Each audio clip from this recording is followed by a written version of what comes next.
Bem, então bom dia, irmãos. Vamos iniciar nossa escola bíblica dominical orando ao nosso Deus.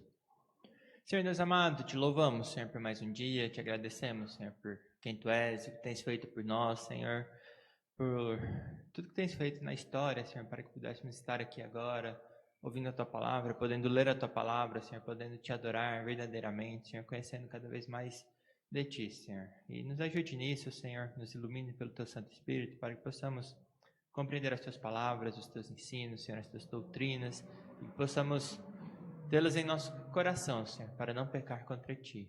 E te oramos e pedimos isso em nome de Jesus Cristo. Amém. Muito bem, então, o que a gente viu na aula passada mesmo? Quem estava aqui, né? Acho que ninguém, né? A gente viu sobre a Reforma Protestante, né? Então, a gente viu um contexto um pouco histórico sobre o que foi, né, a necessidade da reforma, por que a gente precisava de uma reforma e não um remédio lento, porque era impossível tratar essa doença que tinha, as trevas que tinham com remédio lento. Até que o logo que a gente colocou no início lá, o moto era Post Tenebras Lux, né, que depois das trevas luz, que a igreja naquela época estava debaixo de trevas profundas. E a gente mostrou toda a história, desde Agostinho, na verdade, o que levou os pré-reformadores e os reformadores a lutarem, combaterem as trevas da época. Certo? E hoje a gente vai começar a ver 5 temas. A gente não vai ver os 5 agora, nessa aula, mas 5 temas que são os que resumem de forma geral a ideia da reforma, que são solas. Então vocês já ouviram falar dos 5 solas, né? Quais são os 5 solas? Está escrito. Tem que esconder os slides, né? Eu pergunto o que está escrito ali, é difícil, né? Então a gente tem 5 solas que resumem bem o que foi combatido e lutado firmemente pelos reformadores e que a gente luta até hoje. Certo? Então é o sola Escritura, sola Fide, solus Christus, né? Sola Gratia e sola Deo Gloria. Certo? Normalmente a gente pode entender isso, de certa maneira, uma ilustração que eu vi uma vez pelo Steve Lawson é que um deles é a base de tudo. Qual deles é a base de tudo?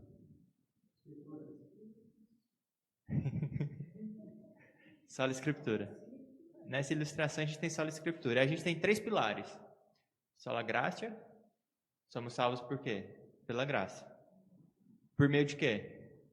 Sola Vide. Por meio da fé. Fé em quem? Solus Christus. Então a gente tem a base, que é a Escritura. A gente tem esses 3 pilares. Somos salvos pela graça, por meio da fé em Jesus Cristo. E o teto de tudo dessa edificação, que é o objetivo de tudo, é o quê? A glória de Deus. Sólida glória. Então, só a Escritura é a base, porque a gente pode saber alguma coisa sem Escritura? Não. É impossível ter qualquer conhecimento acerca da salvação de Deus, de Cristo, de Jesus Cristo, se não for pelas Escrituras. Na verdade, até em termos de apologética, de defesa da fé, tem 2 pontos principais que devem ser buscados bem no início. Na hora que a gente está tentando debater, converter, discutir com alguém, defender a nossa fé, os 2 pontos principais, o primeiro é estabelecer a existência de Deus.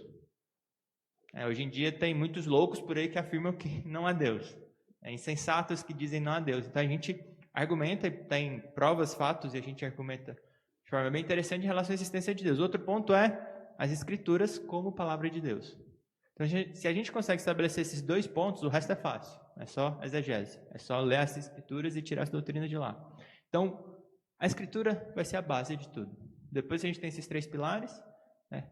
Pela graça, por meio da fé em Jesus Cristo. E o objetivo de tudo, o teto da nossa edificação é para a glória de Deus. Então, isso são 5 solas. A gente vai começar a ver... talvez um viés um pouco histórico também, mas a gente vai ver o que significa pelo menos esses 2 primeiros, que é sola Escritura e sola Fide. Certo? Então, começando pelo sola Escritura, que é somente, né? Então, sola a gente já sabe muito bem, a nossa língua deriva do latim, é mais fácil, né? Entender o que significa esses solas, então é somente nas Escrituras, ou Escritura somente. Certo? Então, Lutero, ele afirmava, por exemplo, que papas erram, concílios da igreja também erram, certo? Esses homens, por mais que sejam separados e se dediquem a isso, eles erram.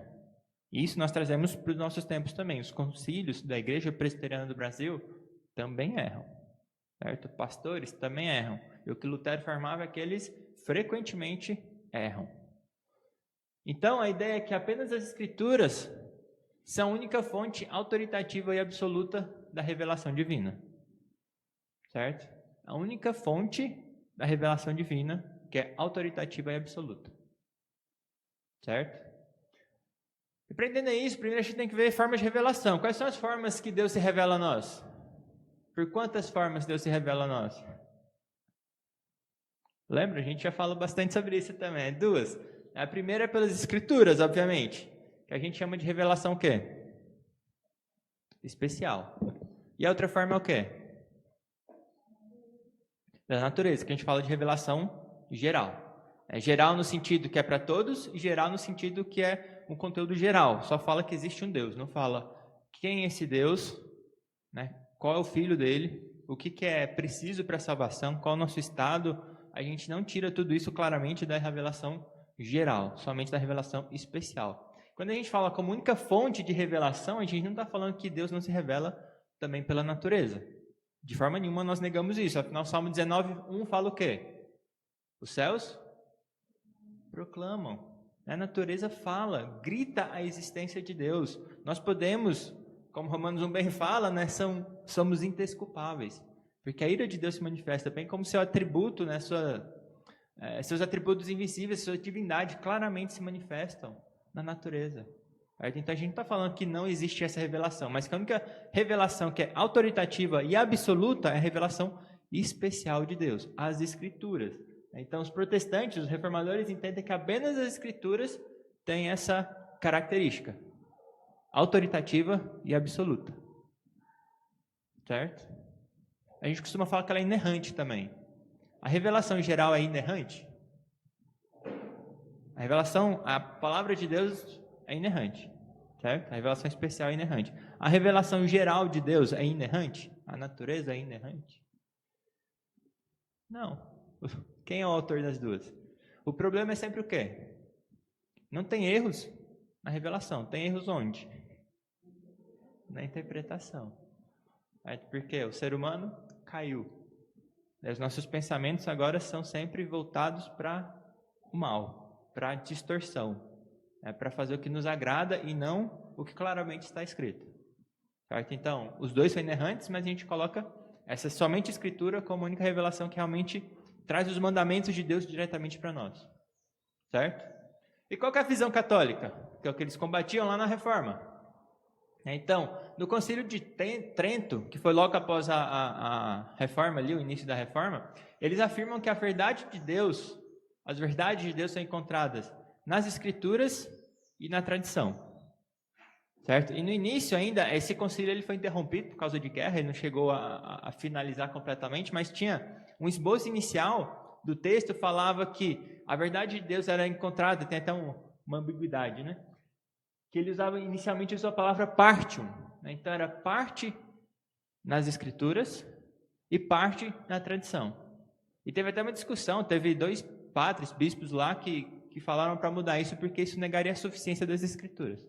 Mas a gente não sabe o que se deu porque teve uma guerra lá e tudo mais. Mas eles mudaram esse negócio de parte para e, né? Então mudaram de partium para et. Então, o concílio falou que as verdades de Deus se encontram nas Escrituras e na tradição. Não é mais parte nas Escrituras e parte na tradição. Porém, mesmo com essa mudança, que ainda deixa ambígua, né? O que isso quer dizer? Que é somente a Escritura, a igreja interpreta, ou que as duas são fontes autoritativas e absolutas da revelação divina direta? Em próximos concílios, a igreja falou que é o segundo caso. Certo? A tradição também é autoritativa absoluta, uma revelação divina da palavra de Deus. E nós negamos isso. Certo?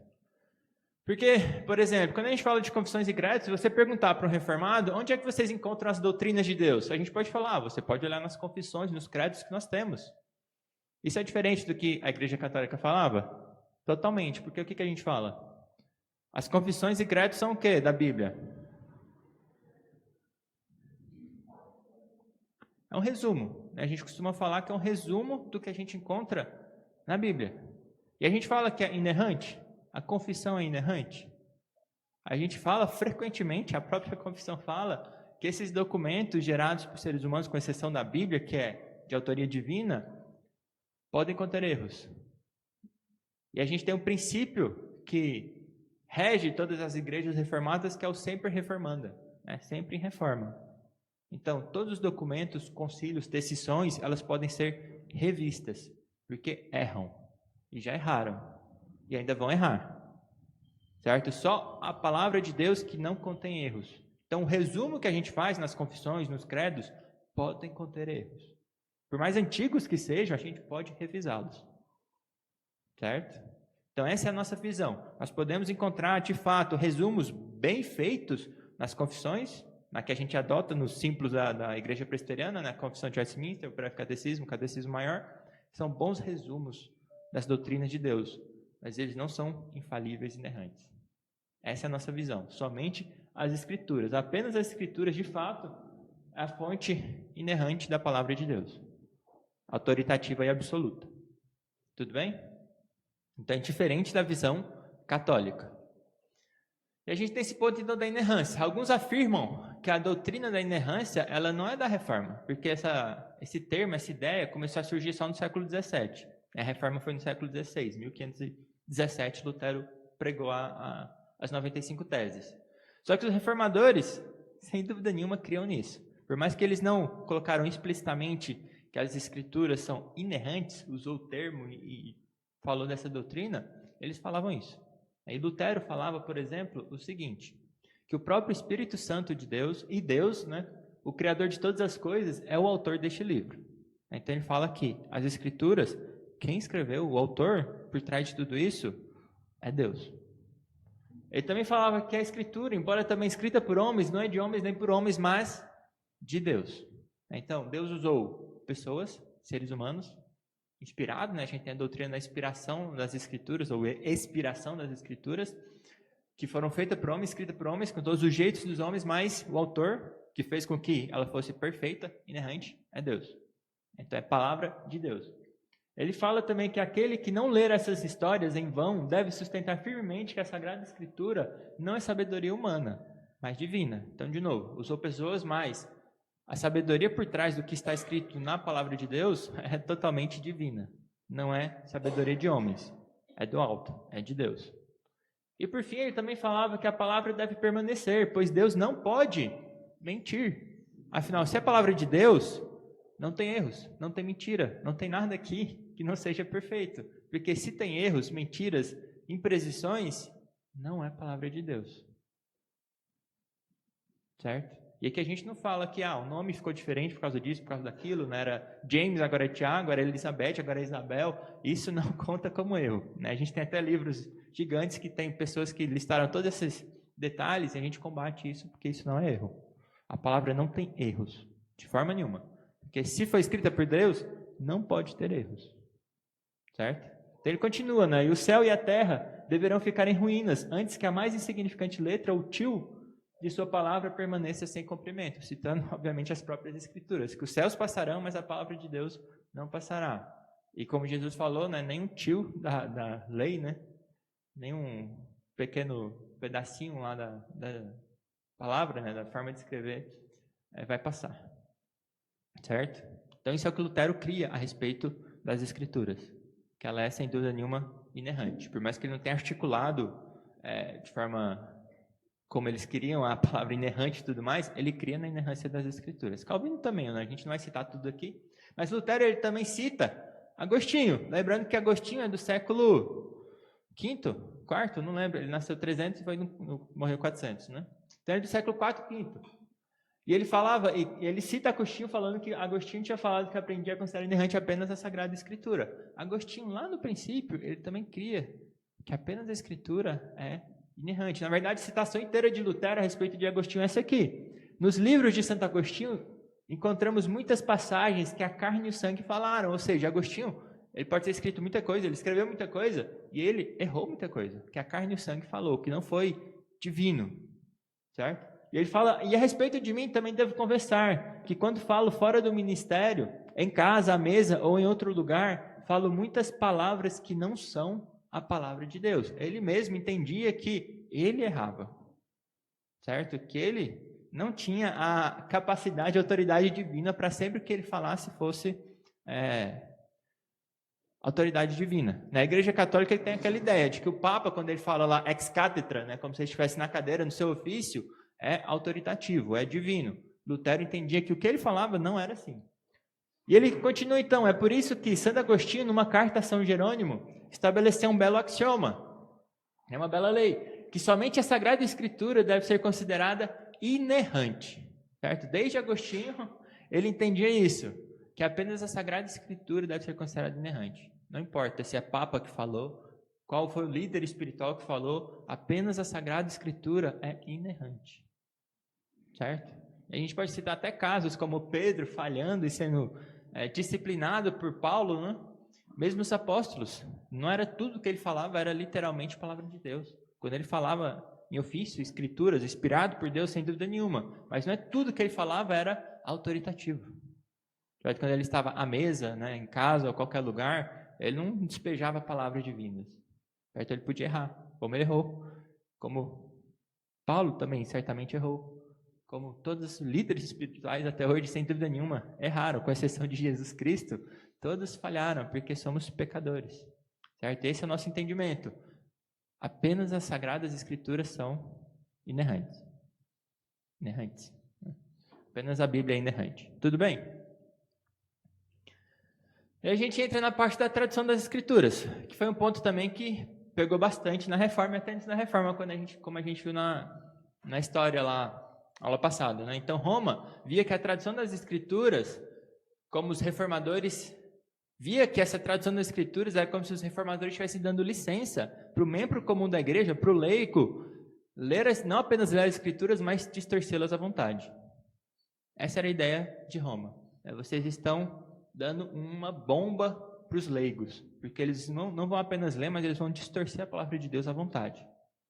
E essa ideia de distorcer a palavra de Deus, sem dúvida nenhuma, era horrível para todos os reformadores. Abominável. Distorção da palavra de Deus é algo terrível. Certo? Todos pensavam isso. Tanto Roma pensava isso, como também os reformadores. Porém, o que os reformadores afirmavam é que todo cristão tem o direito. Nós temos o direito de ter as Sagradas Escrituras e ler ela e interpretá-la por nós mesmos. Nós temos esse direito. Certo? Porém, o que eles falavam é que nenhum cristão tem o direito de interpretá-la erroneamente. Certo? Nós temos o direito de interpretá-la, mas não erroneamente, muito menos distorcê-la de acordo com os nossos próprios caprichos, preconceitos e tudo mais. Nós não temos esse direito. Temos o direito de interpretá-la, mas com toda diligência, interpretá-la corretamente, porque isso aqui não é uma palavra qualquer, é a palavra de Deus. Certo? Nós devemos buscar com diligência o que Deus quis dizer, tanto naquela época como hoje. Porque a Bíblia é para todos os tempos. Certo? Então, o princípio que movia tudo isso, especialmente essa parte do Sola Escritura, é um princípio que talvez vocês já ouviram, que chama de perspicuidade das Escrituras. Que literalmente significa clareza. Então, o princípio por trás de tudo isso é que as Escrituras são claras. E claras em que sentido? Lutero afirmava, como Pedro falava também nas Escrituras, que tem muitas partes, passagens que são difíceis de compreender. Porém, a mensagem central, que é qual a mensagem central das Escrituras? Jesus Cristo, o Evangelho de Jesus Cristo, a salvação dos homens. Essa parte é clara, a ponto que qualquer um que ler, não importa o nível de escolaridade, a idade, ele compreenderá. Essa mensagem é clara para todo ser humano, a perspicuidade das Escrituras. Por isso, é importante que a Bíblia seja traduzida, porque essa mensagem está lá para todo mundo, certo? Os pontos mais difíceis e complicados, alguns talvez não compreenderão, mas a mensagem principal, sim, todos têm a capacidade de compreendê-la. Então, Roma afirmava, se você fizer isso, traduzir as Escrituras, abrirá uma comporta de iniquidade, porque as pessoas começarão a criar todos os tipos de distorções horríveis. E a resposta de Lutero, se for esse o caso, se uma comporta de iniquidade for aberta ao abrir as páginas da Bíblia para as pessoas, que assim seja. Como a gente costuma traduzir o amém, né? Assim seja. Se for isso que aconteça, amém, que assim seja. Por quê? Porque a mensagem é importante, ela precisa chegar a todos. A Bíblia precisa ser traduzida. Se o risco dela ser distorcida é alto, o benefício da mensagem que está clara chegar na pessoa é muito maior. Nós não podemos deixar de traduzir a Bíblia, que todos possam ler e interpretá-la individualmente. Certo?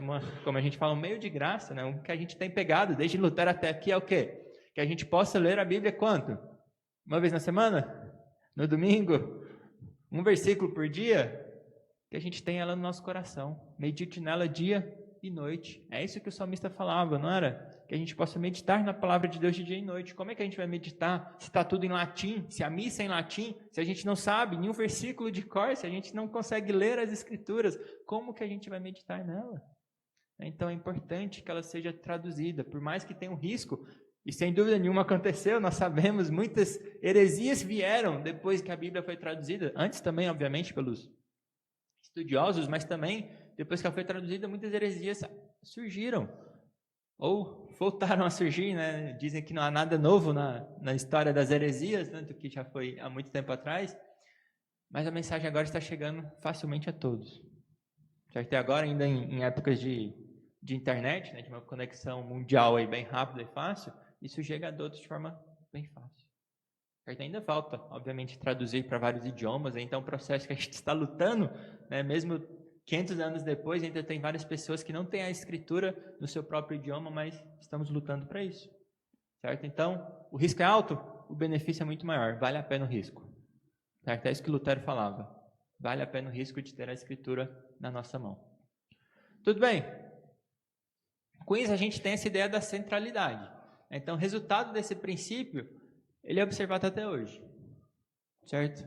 Afinal, na nossa igreja, não importa a reunião, o que a gente faz? Não importa qual for o tipo de reunião. Vai ter uma Bíblia ou não vai ter uma Bíblia? A gente vai ler as Escrituras ou não vai ler as Escrituras? Praticamente todas as reuniões nós fazemos questão disso, é colocar as Escrituras no centro. Nós precisamos ter, pelo menos um momento, por mais que seja breve, onde a Escritura é lida e explicada. Certo? Onde a gente tem exercícios espirituais, a pregação em todos os cultos protestantes, ou reformados pelo menos. A liturgia como um todo, ela é em volta das Escrituras, centrada nas Escrituras. Os cânticos são cantados tirados das Escrituras, inspirados por palavras da Escritura, que trazem doutrinas, ou pelo menos deveriam trazer doutrinas das Escrituras. Como Lutero falava bastante, né? Música é um ponto muito importante, porque por isso é mais fácil que a gente aprender, ter no nosso coração, na nossa mente, quando ela também é cantada. Então toda a liturgia, todo o centro da adoração protestante é em volta das Escrituras. Por que a gente costuma elevar o púlpito? Tem pastores que falavam que o púlpito deveria ficar baixo, para não ficar elevando o pastor, mas não é o pastor que está sendo elevado ali, ou quem quer que esteja pregando. O que está sendo elevado no púlpito? A palavra, a mensagem. Porque ali não é o pregador que está falando na sua cabeça. O papel dele é o quê? É o seu mordomo, né? O mordomo que traz a palavra de Deus. Então, quando a gente levanta o púlpito, é para exaltar o quê? As Escrituras, a centralidade das Escrituras. Não é quem está pregando, o pregador. Por isso que a gente abomina quando o pregador prega sobre ele, né? Quando ele fala mais primeira pessoa do que as Escrituras em si. Porque a gente entende a centralidade das Escrituras. Então, só a Escritura é sentido até hoje. Porque nós entendemos muito bem que isso aqui é a parte central da nossa adoração. Não há culto que não seja racional. Que não tenha as Escrituras sendo estudadas, lidas. Pastores que se formam com dificuldade, estudando as línguas originais, buscando seminários que não são fáceis de completar, para que eles possam nos trazer a mensagem fielmente. Certo? A gente entende também a importância de seminários, de pessoas preparadas, porque isso aqui, a mensagem é clara, mas muitas doutrinas também são difíceis de entender. Por isso que a gente pede pessoas preparadas para o ensino, para a pregação, para que seja tudo feito de forma fiel. Certo? Então, sola Escritura é um princípio crucial, que é sentido até hoje. E com isso a gente tem essa importância, né, da autoridade e da inerrância das Escrituras. certo? Ela é crucial. Afinal, como a gente falou antes, o princípio lá para toda apologética também é estabelecer a existência de Deus e a autoridade da Escritura, que ela é a palavra de Deus. Por quê? Tudo o resto, deriva do quê? Das Escrituras. Toda e qualquer doutrina que a gente tira não é por elucidação particular. É por quê? É de onde, na verdade? Da palavra de Deus. Certo? Não é por visões, não é por revelações diretas que alguém recebeu, é pela palavra de Deus. Esse é a régua que vai medir todas as coisas. Certo? É o que a gente fala lá, quando o profeta, desde o Antigo Testamento, vem falando alguma coisa, se não condiz com a palavra de Deus, o que a gente fala? Por mais que tenha até sinais, apedreja. Não siga essa pessoa, porque se ela está indo contra a palavra de Deus, essa aqui é a régua. Se tem uma revelação que não está aqui, está errado. Certo? Hoje em dia a gente não apedreja mais, mas está errado. Então, qualquer desvio disso implica que todas as demais doutrinas cairão. Qualquer abandono, por menor que seja, de parte da Escritura, implica que desmoronará tudo. Todo o edifício. Como a gente falou, sola Escritura seria o fundamento. A gente tem depois os pilares, sola gratia, sola fide, solus Christus, e o teto seria sola Deo Gloria. Se a gente tirar o fundamento, cai tudo, sem dúvida nenhuma. Certo? Porque cai todas as outras doutrinas. E qual foi a primeira mentira de Satanás?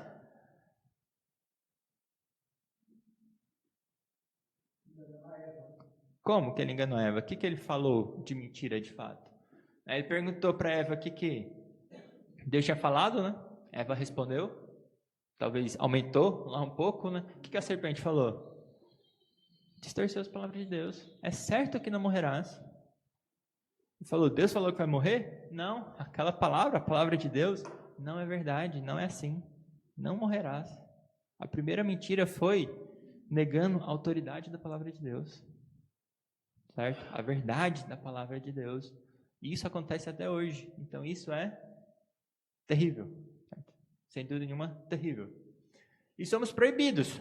Né? Isso nós encontramos isso na Escritura. Desde o Antigo Testamento, no Deuteronômio 4, 2, 12, 32, como Apocalipse 22, 18 e 19 também. Nós somos proibidos de fazer o quê? De acrescentar as Escrituras ou de diminuir. Se a gente tira também das Escrituras, também é errado. Quem faz isso vai receber o quê? Qual que é a maldição que está colocada lá, né? Todas as maldições desse livro. Quem acrescentar ou remover da Escritura receberá todas as maldições desse livro. Certo? É um pecado abominável alterar, distorcer, remover, acrescentar a palavra de Deus. Certo? Algo que nós fazemos com frequência, igrejas fazem com frequência. Afinal, nós estabelecemos fardos que são pesados demais para as pessoas carregarem. Algo que Cristo falava dos fariseus. Nós acrescentamos lei após lei como se isso fosse da palavra de Deus, e não é. Nós exigimos dos membros da igreja coisas que Deus não exige. É fácil cometer esse erro também nos dias de hoje. Então, nós devemos estar sempre alertas quanto a isso.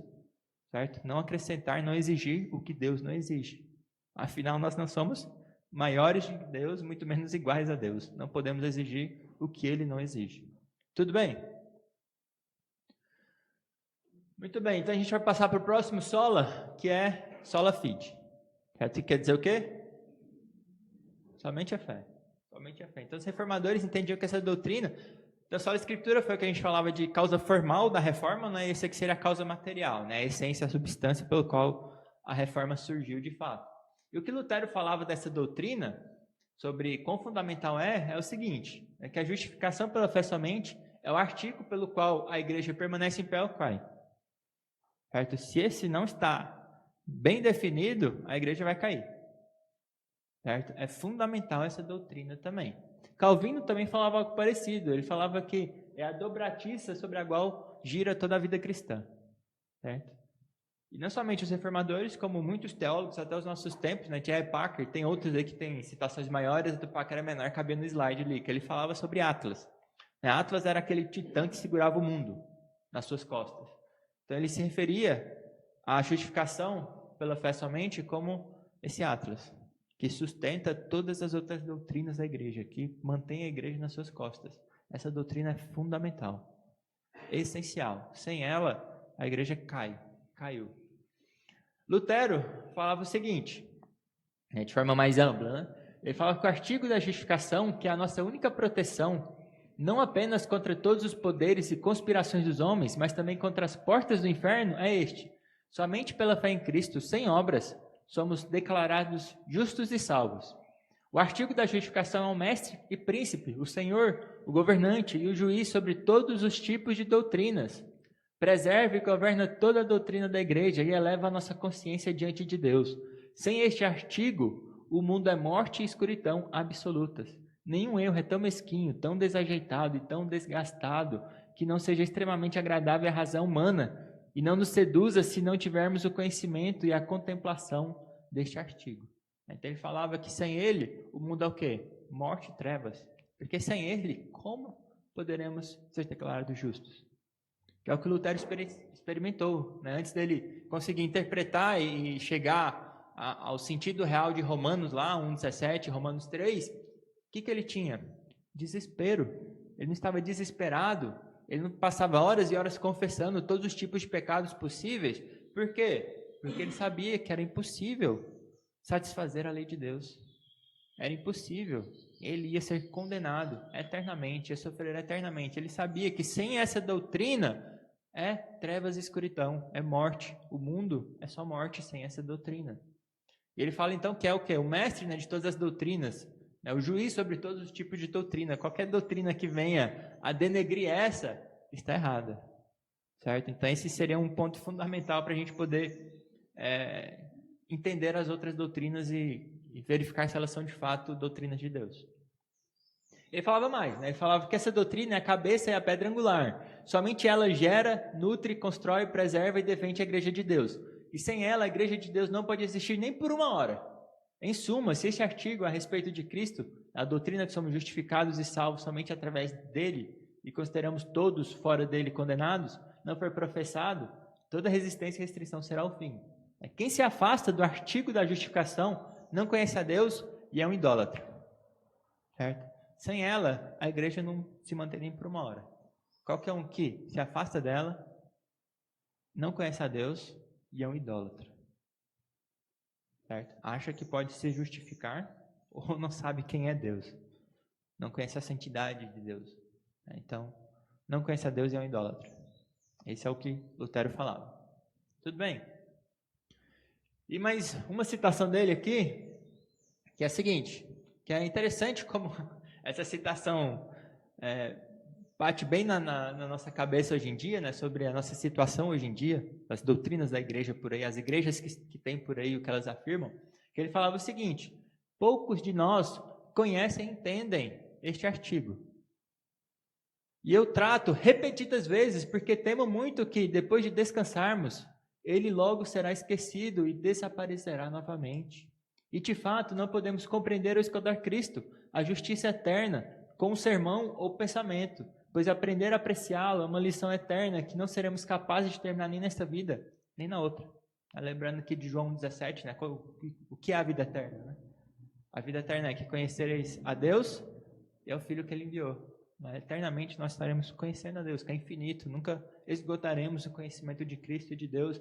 E ele fala algo que é interessante, né? Ele tratava repetidas vezes, ele insistia nessa doutrina, porque não é uma doutrina que é difícil da gente compreender intelectualmente, mas ele falava que muitos não entendiam este artigo, buscavam sempre a justiça própria.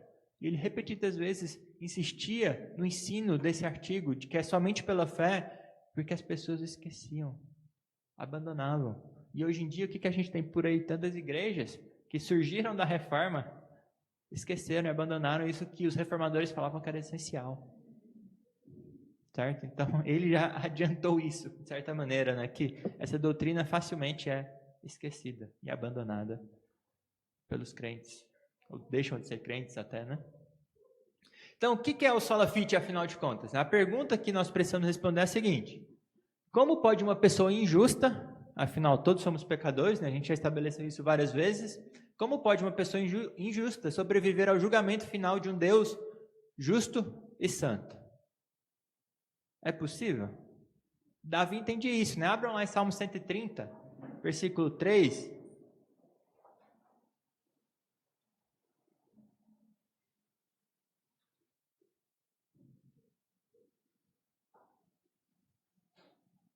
Quem achou pode ler Salmo 130, versículo 3. Se observares, Senhor, iniquidade, quem, Senhor, subverterá? Então, se Deus é justo e vai cobrar cada iniquidade, quem subsistirá? Ninguém. E a pergunta aqui é retórica, obviamente. Davi sabia muito bem a resposta. Ninguém sobrevive diante de um Deus justo e santo, porque todos somos pecadores e injustos. Então, essa é a pergunta que esse Sola Fide aqui tenta responder. E o que a gente entende, né, que Deus não simplesmente ignora os pecados. Ele não simplesmente faz vista grossa, como nós falamos, porque isso comprometeria o quê? A sua justiça. Como é que Deus? Sabemos, primeiramente, que haverá pessoas que serão condenadas, que irão para o inferno, e pessoas que serão salvas, que foram salvas e ainda serão salvas. Ou de forma escatológica já foi salva, né? Em Cristo Jesus. Como é que ele perdoa essas pessoas? Fazendo vista grossa para o pecado de alguns e para os outros não? Isso comprometeria a sua justiça.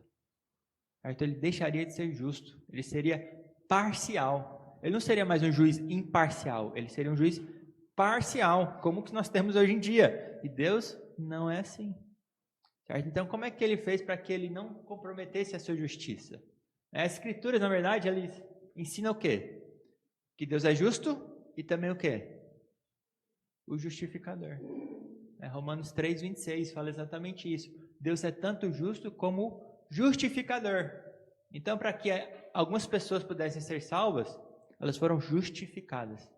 Seus pecados não foram ignorados e Deus não fez vista grossa, mas justificou aquelas pessoas. E o primeiro ponto é que quem faz a justificação é Deus. Certo? Não somos nós, ou a igreja que tem o poder das chaves, que faz essa justificação. É Deus quem justifica. Nós recebemos de graça. A justificação, então, é uma obra unicamente divina. Como a gente costuma falar, né, monergismo, né, algo que é só da parte de Deus. Apenas uma pessoa ou 3 pessoas, né, atuaram que é Deus. Tudo bem? Primeiro ponto, então, é que é uma justificação legal. Certo? Isso se trata o quê? É uma justificação que fala que é concedida forense, né, justificação forense, que é uma declaração diante de um tribunal, uma declaração legal de que uma pessoa é justa. Certo? Foi justificada. E Lutero, ele afirmava algo que começou a criar uma certa controvérsia, que é essa frase aí que é simul justus et peccator, é simultaneamente justo e pecador. Certo? Então, Deus nos declara justo, enquanto nós somos o quê? Injustos, pecadores. Então, por isso que Lutero falava simultaneamente justo e pecador, porque com o pecador, Deus ainda me declara justo. E qual que foi a controvérsia? O que isso parece? Eles falavam que isso era uma ficção legal. Como é que pode isso acontecer? Por que ele declara algo que você não é? Certo? E de onde que Lutero tira isso? Abram lá Gênesis 15, versículo 6, e outra pessoa em Romanos 4, 3-8.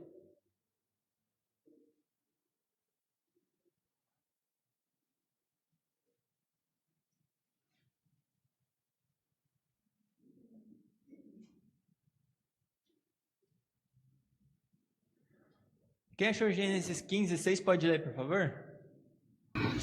Ele creu no Senhor, e isso lhe foi imputado para a justiça. Então aqui está falando de Abraão, que recebeu uma promessa, né, de que a sua descendência encheria a terra, que ele abençoaria muitas famílias e tudo mais. E ele creu nessa promessa. E por ele ter crido, isso foi o quê? Imputado a ele como justiça. Certo? Abraão era justo? Era santo? Era perfeito? Podia ser declarado justo diante de Deus por sua própria justiça? Não, né? Então esse conceito de justificação ser um ato de Deus, mesmo a pessoa não tendo justiça própria, vem da própria Escritura, não de Lutero. Romanos 4 agora, 3-8, quem achou pode ler, por favor? Pois diz a Escritura: Abraão creu em Deus, e isso lhe foi imputado para a justiça. Até 8. Ora, ao que trabalha, o salário não é considerado como favor, e sim como dívida. Mas ao que não trabalha, porém crê naquele que justifica o ímpio, a sua fé é atribuída como justiça. E é assim também que Davi declara ser bem-aventurado o homem a quem Deus atribui justiça, independente de obras. Bem-aventurados aqueles cujas iniquidades são perdoadas e cujos pecados são cobertos. Bem-aventurado o homem a quem o Senhor jamais imputará pecado. Então, o que Paulo está falando aqui? Que Abraão não recebeu justiça como salário, como uma devida paga.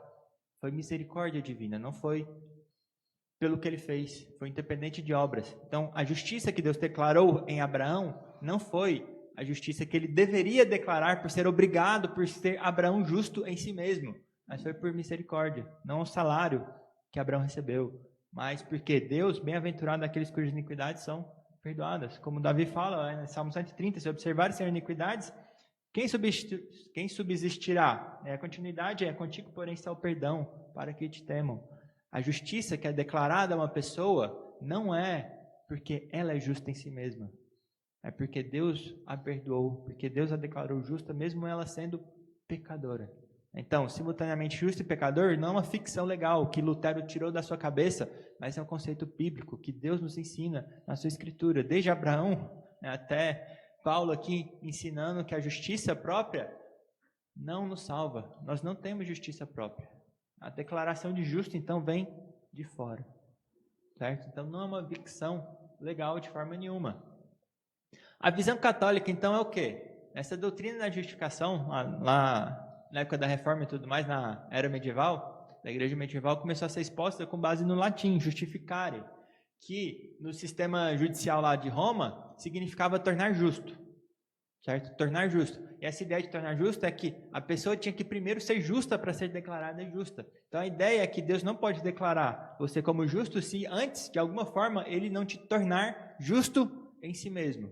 Por isso que a Igreja Católica fala que você é justificado pela fé. Eles não negam essa parte que é essencial ter fé. Da indulgência não ia te ganhar nada se você não tivesse um coração contrito. Fé também. Eles sempre afirmaram que fé é essencial. Porém, mais coisas precisam acontecer.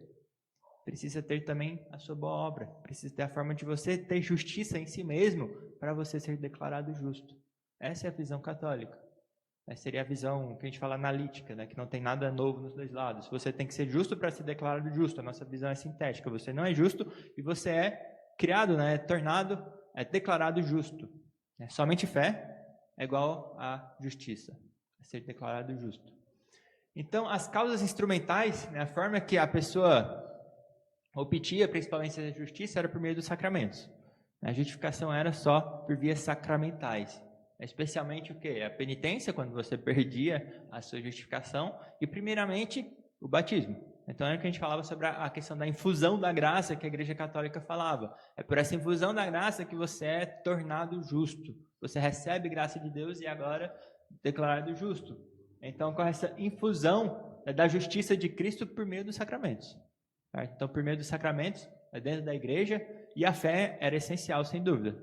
O sacramento sem a fé, você ainda não obteria a justiça. E o que é interessante é que alguém podia perder a justificação, cometer pecados mortais, não somente os veniais, e perder essa justificação, mas mesmo assim ter fé. Então, a pessoa podia ter fé genuína, de acordo com eles, mas não ter justificação porque perdeu essa graça por meio de um pecado mortal. Então, precisaria então do sacramento da penitência, para restaurar a graça que foi perdida. Certo? Então, existe fé sem justificação, na visão deles. E o que nós entendemos é o que nós chamamos de imputação. Certo? Que é o que a gente acabou de falar ali, de imputar justiça. Então, a visão protestante, reformada especialmente, é de imputação, onde a gente tem essa transferência da conta de alguém para nós. Foi imputada a nós, foi tirado da conta dessa pessoa e foi colocado na nossa. Foi imputado justiça. Então, desde o Antigo Testamento, havia a ideia do quê? Do bode emissário. O que era o bode emissário? Tinha 2 bodes que eram levantados lá para fazer sacrifício pelo povo. Um era escolhido lá e sacrificado, morto. O outro era o quê? A gente fala de bode expiatório também, A gente tem muito essa expressão. Era estendida a mão sobre a cabeça dele, os pecados eram imputados naquele bode e ele era mandado para o deserto, para fora do arraial, para a escuridão, para as trevas. certo? Então, os pecados eram imputados na conta desse bode e era mandado para as trevas, para sofrer a devida punição daqueles pecados. Então, a gente tinha essa imputação, que a gente vai ver agora também sobre dupla imputação, né? Que Cristo, quando morreu, teve essa imputação, né? Ele foi esse bode emissário. Foi ele que pegou os nossos pecados e foi morto fora do arraial, levado para as escuridão, para as trevas, onde houve trevas por 3 horas, e Deus Pai puniu todos os nossos pecados na pessoa de Cristo, certo? No nosso lugar. Nossos pecados foram, então, imputados a Ele. Então, tem essa ideia de dupla imputação, certo? Não foi apenas os nossos pecados que foram imputados a Cristo, mas o que mais? Era suficiente para ter salvação, os nossos pecados terem sido retirados e colocados em Cristo? Não. Se fosse isso, bastava o quê? Cristo não precisava ter nascido, crescido, vivido. Passado todo esse tempo aqui, ele podia ter simplesmente descido já como homem, lá no Calvário, e ter morrido direto. Certo? Mas não. O que ele fez? Nasceu de mulher, viveu, cumpriu toda a justiça. Afinal, quando João Batista foi batizá-lo, o que ele falou? João Batista não queria batizá-lo. Ele falou, importa para que se cumpra a justiça, que ele fosse batizado também. Então, não foi simplesmente os nossos pecados imputados a ele, mas a vida justa dele, perfeita. Toda a justiça dele foi imputada em nós também. Certo? Então, tem essa ideia de dupla imputação. Eu tiro da minha conta, coloco na de Cristo, Cristo tira da conta dele e põe na minha. Só que eu mando os pecados para ele e Cristo manda a justiça para mim. Certo? Então, é uma dupla imputação. Certo? Tudo bem? Lembrar que isso é um ato de Deus, né? Um ato de Deus. Deus que faz. Uhum. Deus que tira de nós e põe de Cristo, né? Uhum. Somos nós que tiramos de nós e colocamos em Cristo. Né? Claro que tem a ver com a fé, a gente crê nisso e tal. Tem a nossa participação nesse ponto. Mas é ação de Deus. É sempre bom lembrar Efésios 2, que muitos talvez até saibam de cor agora, né? Que é o quê? Pela graça foi salvos, por meio da fé, isso não vem de vós, é o quê? Dom de Deus. A mesma fé não é nossa em si, mas é dom de Deus, né? Então, o arrependimento ele que nos concede. Né? Então, essa dupla imputação é uma obra totalmente divina, que a gente diferencia da santificação. Então, justificação é divino, monergística, né? E a santificação a gente tem a ideia do sinergismo, onde a gente coopera com o Espírito Santo, porque ele já nos reviveu, né? Já deu vida a nós e tudo mais. Tudo bem? Sim. A Igreja Católica crê, então, que todos serão salvos? Não. Ela crê que pode até ter fé e ser condenado. Se perdeu a graça e não foi por via do sacramento e tudo mais. Então, ela crê também no purgatório, aqueles que não estão imaculados têm que passar pelo purgatório para purgar todas essas máculas para poder chegar no céu, mas ela crê que não é universal. Mas então eles creem que os salvos serão só aqueles que cumprem os sacramentos? Eu não sei de forma geral, assim, igual crianças que não foram batizadas e tudo mais, eu não sei exatamente se de forma geral tem alguém via não sacramental é salvo ou não, mas de forma ampla, né, e pregada é por vias sacramentais. Essa é a única forma de ter justificação. Tem que ter a fé em Cristo e tem que, pelos sacramentos, receber essa justiça de Cristo por meio do batismo ou penitência, se você perdeu por meio de um pecado mortal. Certo? Pode cometer pecados veniais e não perder a sua graça, né, a sua justificação, mas alguns tipos de pecado te condenaria, enquanto outros não. Aí você precisaria ter o sacramento da penitência. Certo? Então, Lutero, ele fala o seguinte sobre dupla imputação. Ele fala, é aquele mistério que é rico em graça divina para os pecadores, no qual, por uma troca maravilhosa, nossos pecados não são mais nossos, mas de Cristo. E a justiça de Cristo não é de Cristo, mas nossa. Ele esvaziou-se de sua justiça para poder nos vestir com ela e nos encher com ela. E ele tomou sobre si nossos males para poder nos livrar deles, de modo que agora a justiça de Cristo é nossa, não apenas objetivamente, como eles a chamam, mas também formalmente. A justiça de Cristo agora é nossa, pela graça de Deus. Tem essa dupla, essa troca maravilhosa. Isso lembra muito bem essa ideia de vestir o que está lá em Isaías 61, vamos abrir lá. Isaías capítulo 61, versículo 10.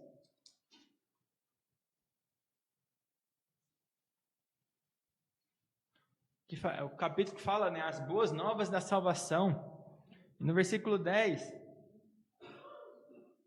mas está escrito assim: regozijar-me-ei muito no Senhor, a minha alma se alegra no meu Deus, porque me cobriu de vestes de salvação e me envolveu com um manto de justiça, como noivo que se adorna de turbante, como noiva que se enfeita com suas joias. Então Cristo é esse Cristo. Quando nos vestimos de Cristo, nós temos o seu manto de justiça, as vestes da salvação, que é por meio de Cristo Jesus, por meio dessa dupla imputação, nossos pecados tirados e colocados na conta de Cristo, e a justiça de Cristo tirada e colocada na nossa conta.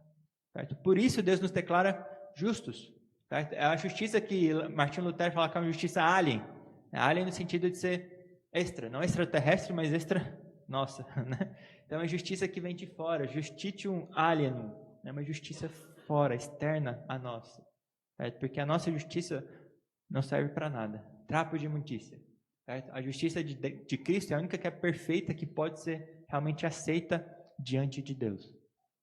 Tudo bem? Muito bem. Não falava somente isso também. Os reformadores insistiam e falavam que somos justificados pela fé somente, mas que essa fé nunca está sozinha. Né? Nunca vem só. Só pela fé, mas a fé nunca está só.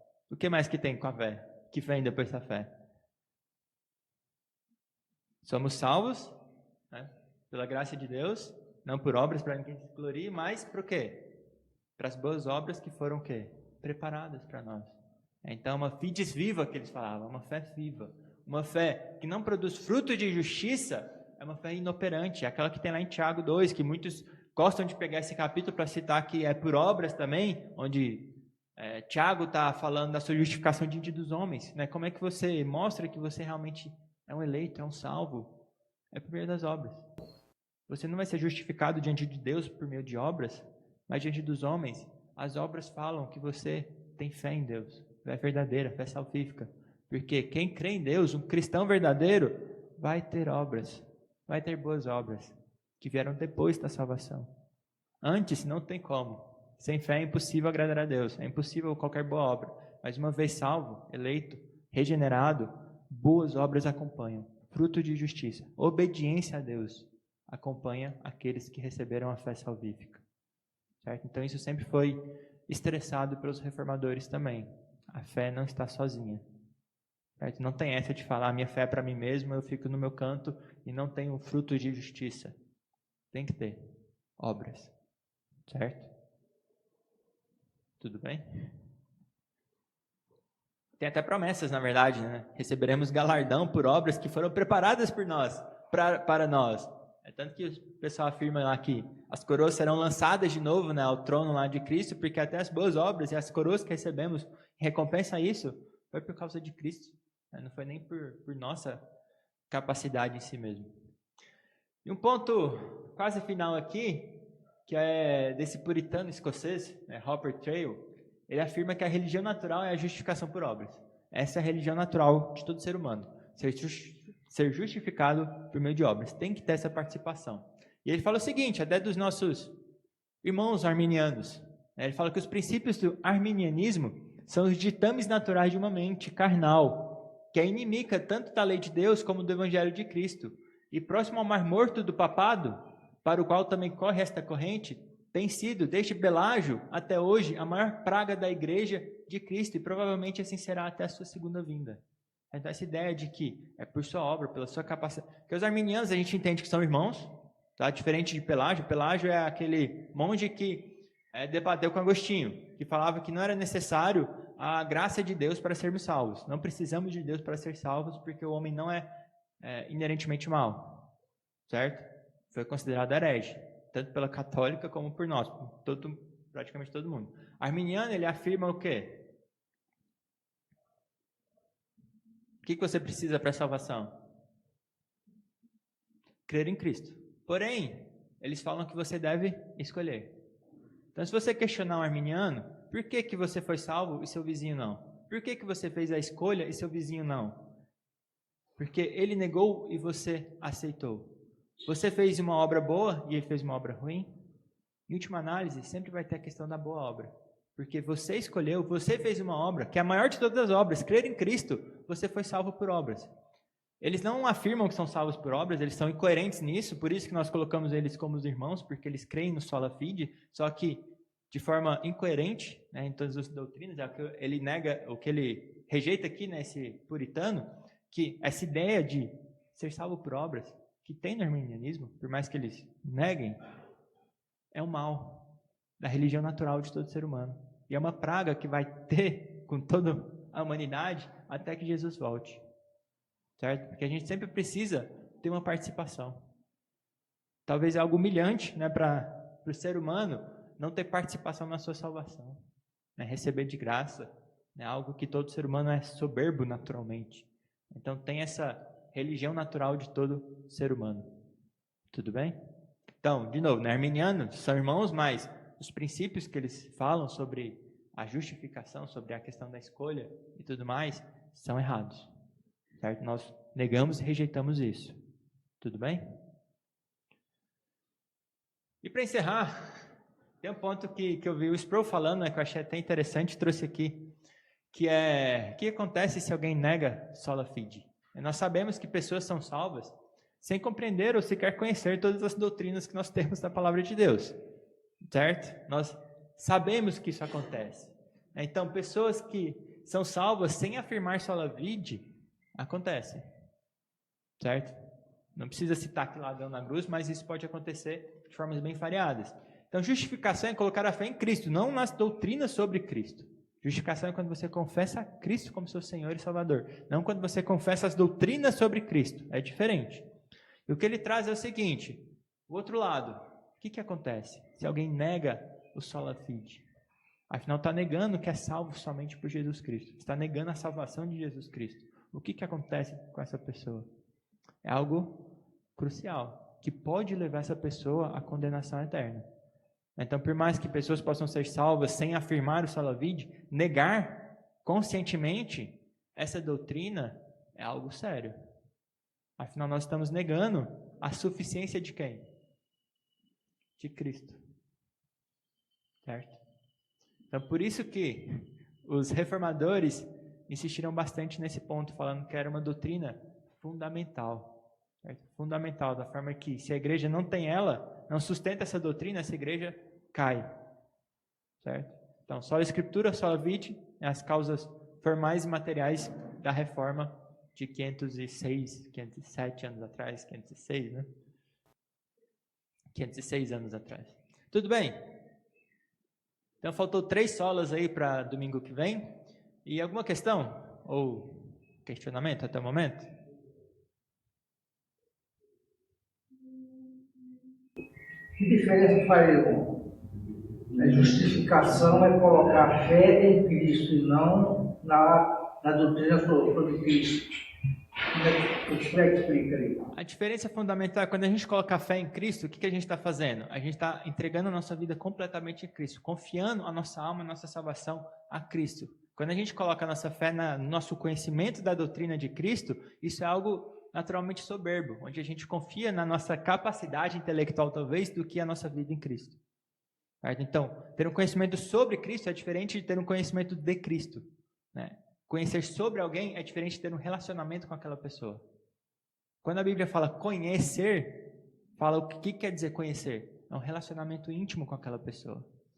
Certo? O Cristo conhece de forma onisciente, intelectual todas as pessoas. Mas em Mateus 7, ele fala para aquelas pessoas que estavam batendo lá na porta, falando: Senhor, Senhor, pregamos o teu nome. Ele fala: longe de mim, não vos conheço, apartai-vos, vós que praticais iniquidade. Conhecer e ter a fé em Cristo é ter um relacionamento íntimo, pessoal com Jesus Cristo, não simplesmente intelectualmente sobre o que a Bíblia diz.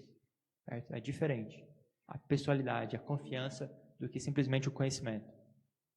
Então não é muito seguro a nossa salvação se nós incorporar bastante a Bíblia, sabe de cor. Vai ajudar? Ajuda, não dá para falar que não ajuda, afinal a palavra é de Deus. Mas a questão é como que você se relaciona com Cristo. Certo? A gente precisa, uma vez que nós somos salvos e temos relacionamento com Cristo, como é que a gente conhece cada vez mais a Deus?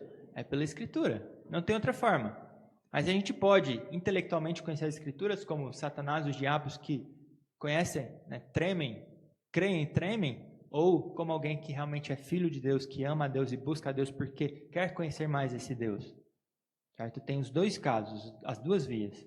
Tem a fé inoperante, a fé não salvífica, a fé que os demônios têm, que creem e tremem, e a fé daqueles que foram salvos e regenerados para conhecer a Deus, para buscar a Ele de todo o coração, não simplesmente para saber intelectualmente, mas para ter em seu coração como a sua confiança.